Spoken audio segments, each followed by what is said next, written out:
Welkom. Vandag gaan ons die reëls rakende die indiening van 'n huweliksvoorwaardekontrak of HUFK by die akteregister in Suid-Afrikaanse reg ondersoek. Begrip van hierdie proses is noodsaaklik om te verseker dat 'n paartjie se gekose huweliksgoedere regime wettiglik erken en afdwingbaar is.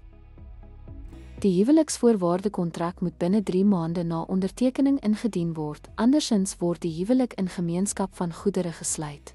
Dit moet deur 'n notaris geattesteer word wat die egtheid van die dokument sertifiseer en verseker dat beide partye die regsimplikasies daarvan verstaan. Sodra dit onderteken en genotareer is, word die dokument by die aktekantoor ingedien vir registrasie, wat die ooreenkoms formaliseer en dit wettiglik erken. Die aktekantoor registreer die aans, omskep dit in 'n openbare rekord en verseker die afdwingbaarheid daarvan, terwyl deursigtigheid gebied word.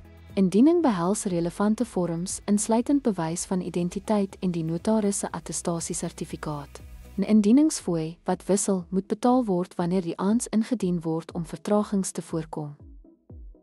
Kortliks, die indien van 'n huweliksvoorwaardekontrak by die aktekantoor is noodsaaklik vir die geldigheid en afdwingbaarheid daarvan onder Suid-Afrikaanse wetgewing.